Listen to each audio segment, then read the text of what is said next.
I'm Lily, 28F, and I never thought I'd be sharing my story on Reddit, but here I am. It's been a whirlwind few months, and I need to get this off my chest. 5 years ago, I married my college sweetheart, Kevin, 30M. We were young and in love, and I thought we had it all figured out. I was working as a junior editor at a publishing house, and Kevin had just landed his dream job as a software engineer at a tech startup. We bought a small apartment in the city and started building our life together. But as the years went by, things started to change. Kevin became more and more consumed by his work, often staying late at the office and bringing his laptop to bed. I tried to be understanding, knowing how important his career was to him, but I couldn't help feeling neglected. Our conversations became shorter, our date nights less frequent, and the spark that once burned so brightly between us began to fade. I threw myself into my work, hoping to find fulfillment there. I worked hard and eventually got promoted to senior editor. But even as my career flourished, my marriage continued to crumble. Kevin and I grew apart, living more like roommates than partners. We tried couples counseling, but it felt like we were just going through the motions. Last year, on our 4th wedding anniversary, I finally gathered the courage to have an honest conversation with Kevin. We both admitted that we had grown into different people, with different goals and dreams. The decision to divorce was mutual and amicable, but it still broke my heart. After the divorce was finalized, I decided I needed a fresh start. I quit my job and moved back to my hometown, a small coastal city where I grew up. I used my savings to start my own freelance editing business, working from home and enjoying the slower pace of life. That's where my story takes an unexpected turn. Last month, I attended my high school best friend's wedding. As I was sipping champagne at the reception, I spotted a familiar face across the room. It was Thomas, 29M, my childhood best friend and next-door neighbor. Thomas and I had been inseparable growing up.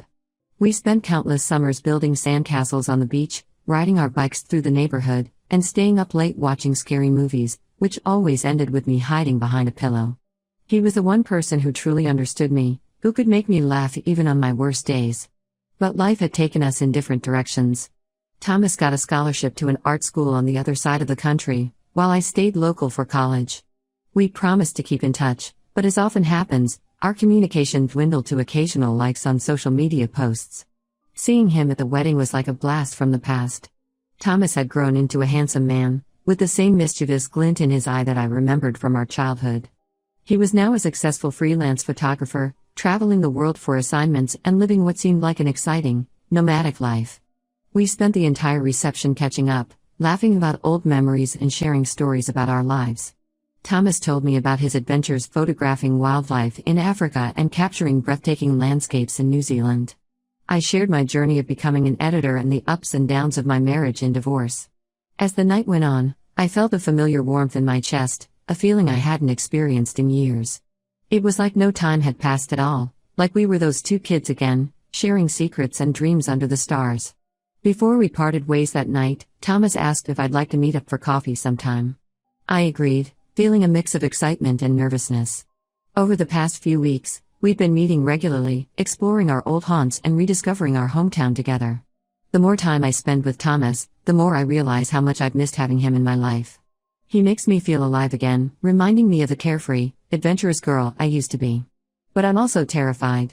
My divorce is still fresh, and the thought of opening my heart again is daunting. Thomas hasn't made any moves or suggested that he sees me as anything more than a friend. But sometimes, I catch him looking at me in a way that makes my heart skip a beat. And I can't deny that I've started to see him differently too. I'm confused and conflicted. Part of me wants to take a chance and see where this could go. But another part is scared of ruining our friendship or getting hurt again.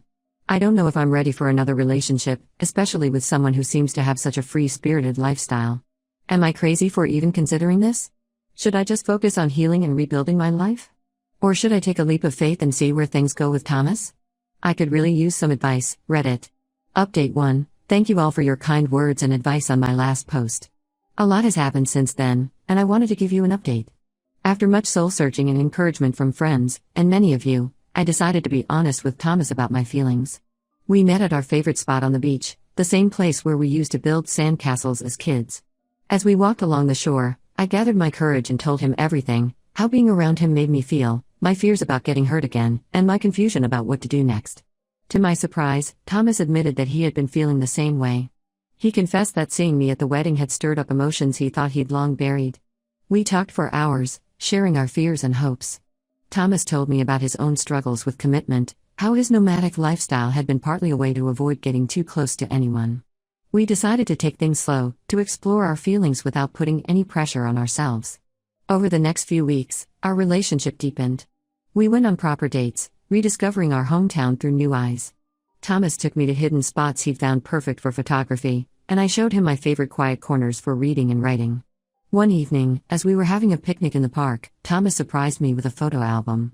It was filled with pictures he'd taken of us and our adventures over the past month, interspersed with old photos from our childhood that he'd gotten from his parents. The last page had a recent photo of us laughing together, with a note that said, "To new beginnings and rekindled friendships. Whatever happens, I'm glad you're back in my life." That gesture meant the world to me. It showed that Thomas understood the importance of our history and was equally invested in our present and future. We shared our first kiss that evening, and it felt like coming home. However, our blossoming relationship hasn't been without its challenges. Thomas received an offer for a 3-month photography assignment in Southeast Asia, an opportunity too good to pass up. The thought of him leaving so soon after we'd reconnected filled me with anxiety. All my old fears of abandonment and trust issues from my failed marriage came rushing back. We had a long, difficult conversation about it. Thomas assured me that he wanted to make this work, that he wasn't running away.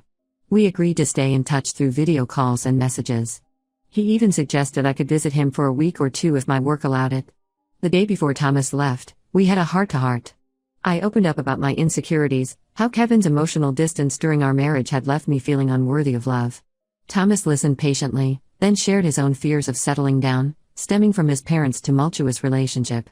We made a pact to communicate openly, to voice our fears instead of letting them fester. Thomas promised to check in regularly and to include me in his journey as much as possible. I, in turn, promised to work on my trust issues and not let my past experiences cloud our present. It's been 2 weeks since Thomas left. True to his word, he's been sending me beautiful photos and funny stories about his adventures.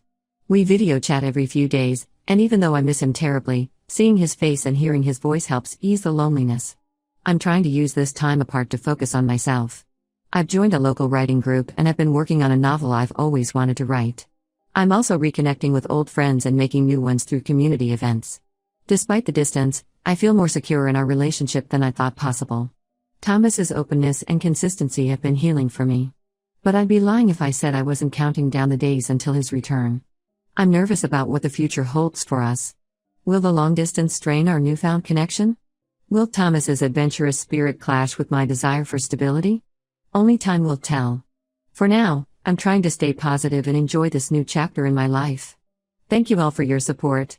I'll keep you updated on how things unfold. Update 2, hello again, Reddit. It's been a while since my last update, and a lot has changed. I'm writing this with mixed emotions, but I felt I owe you all an update after the support you've shown me. Thomas returned from his Southeast Asia assignment about 2 months ago. Our reunion was joyful and intense. The time apart had only strengthened our feelings for each other, and we fell into a comfortable rhythm almost immediately. Thomas moved in with me temporarily while he sorted out his living situation, and for a while, everything seemed perfect. However, as the weeks went by, cracks began to show in our relationship. Thomas struggled to adjust to the slower pace of life in our hometown after his exciting adventures abroad. He'd often get restless, talking about all the places he still wanted to explore and photograph. While I enjoyed hearing about his dreams, I couldn't shake the feeling that our life together wasn't enough for him. On my part, I found myself falling back into old patterns. I started worrying every time Thomas was late coming home or when he'd spend hours editing photos instead of spending time with me. My insecurities from my previous marriage resurfaced, and I struggled to communicate these feelings to Thomas without sounding needy or controlling. Things came to a head when Thomas received an offer for a year-long assignment documenting indigenous cultures in South America. It was a once-in-a-lifetime opportunity, something he'd dreamed of doing for years. I could see the excitement in his eyes when he told me about it, but all I felt was dread. We had a long, painful conversation that night. Thomas said he wanted to take the assignment but also wanted to make our relationship work. He suggested I could come with him, work on my novel while he photographed, and we could embark on this adventure together. For a moment, I was tempted. The idea of traveling the world with Thomas, supporting each other's dreams, sounded beautiful. But as I thought about it more, I realized it wasn't what I truly wanted. I'd worked hard to establish my freelance editing business here, and I just started to feel settled after the turbulence of my divorce.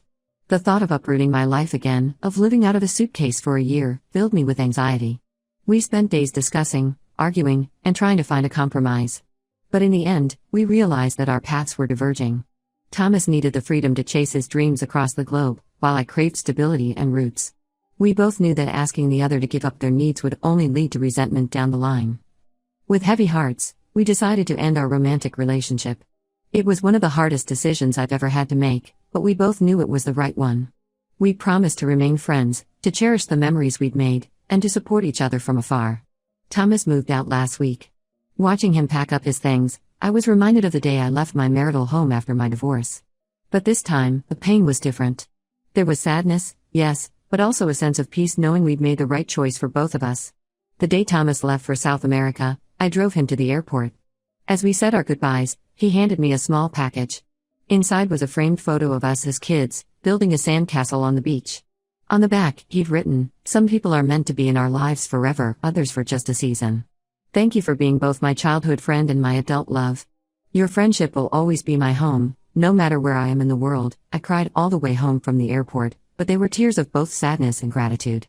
Reconnecting with Thomas had healed parts of me I didn't even know were broken. Our relationship, brief as it was, taught me that I was capable of loving and being loved again after my divorce. Now, I'm focusing on moving forward.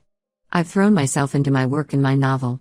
I've also started volunteering at a local animal shelter, something I've always wanted to do but never found the time for. It's helping me deal with the loneliness and giving me a sense of purpose. Thomas and I still keep in touch. He sends me beautiful photos from his travels, and I update him on life back home. Our conversations are friendly and warm, tinged with nostalgia but free from regret. This experience has taught me a lot about love, timing, and the importance of being true to yourself. While it didn't work out the way I had hoped, I don't regret a single moment of it. Thomas helped me rediscover parts of myself I thought I'd lost, and for that, I'll always be grateful. Thank you all for being on this journey with me. Your support and advice have meant more than you know. Here's to new beginnings, wherever they may lead us. Update 3. Hello Reddit, it's been almost a year since my last update, and I felt it was time to share where life has taken me. After Thomas left for South America, I threw myself into my work and personal growth. I finished the first draft of my novel, expanded my editing business, and even started teaching a creative writing class at the local community center. The pain of our breakup gradually subsided, replaced by a sense of pride in my own resilience and growth. About 6 months ago, I received an unexpected email from Kevin, my ex-husband. He was in town for a tech conference and asked if we could meet for coffee. My initial reaction was hesitation, but curiosity got the better of me, and I agreed. Seeing Kevin again was surreal. He looked older, more tired, but there was a calmness about him that I didn't remember from our marriage. We spent hours talking, catching up on each other's lives. He shared that he'd been through therapy, realizing how his workaholic tendencies had affected our relationship. He apologized for the pain he'd caused and thanked me for the good years we'd shared. I was surprised by how healing that conversation was. I realized I had forgiven Kevin long ago, and talking to him helped me close that chapter of my life completely. We parted as friends, wishing each other well. A few weeks after meeting Kevin, I received news that my novel had been accepted by a publishing house. It was a small, independent publisher, but they loved my story and wanted to work with me. The day I signed the contract was one of the happiest of my life. As for Thomas, we've maintained our friendship. He's still traveling, capturing breathtaking images and sharing incredible stories. He recently told me he's met someone, a fellow photographer who shares his passion for adventure. I was surprised by how genuinely happy I felt for him. In my own life, I've started dating again, taking it slow and being upfront about my needs and desires. I met a kind, thoughtful man named Daniel, 31M, at a local book club. He's a high school English teacher with a love for literature that matches my own. We've been seeing each other for a couple of months now, and while it's still early days, I'm cautiously optimistic. Daniel understands my need for independence and supports my writing career. We're taking things one day at a time, building a relationship based on mutual respect, open communication, and shared interests. It's different from the intense, whirlwind romance I had with Thomas, but it feels steady and real in a way that brings me comfort. Looking back on the past year and a half, I'm amazed at how much I've grown. The pain of my divorce and the bittersweet ending with Thomas have shaped me into a stronger, more self-aware person. I've learned that it's okay to want different things, that love isn't always enough if your fundamental needs and life goals don't align. I've also learned the value of self-love and independence. I'm no longer seeking someone to complete me or fix me. Instead, I'm looking for a partner who complements my life and supports my dreams, just as I would do for them. My novel is set to be published next spring. It's a story about love, loss, and finding oneself, themes that have been central to my own journey. Writing it has been incredibly cathartic, helping me process my experiences and emotions. As I sit here, typing this update, I feel a sense of peace I haven't experienced in years. My life may not have turned out the way I once imagined it would, but I'm grateful for every twist and turn that has led me to where I am today. Thank you, Reddit, for being a part of this journey. Your support, advice, and kind words have been a source of comfort and strength through some of my darkest times. Here's to embracing life's uncertainties and finding joy in the journey, wherever it may lead. To those of you out there who might be going through similar struggles, whether it's a divorce, a breakup, or just feeling lost, I want you to know that it does get better. It may not happen overnight, and the path forward might not be clear at first, but keep moving forward. Focus on yourself, pursue your passions, and don't be afraid to open your heart again when the time feels right. Life has a funny way of surprising us when we least expect it. 2 years ago, I never would have imagined I'd be where I am today, with a novel about to be published, a thriving editing business, and a new relationship that feels right.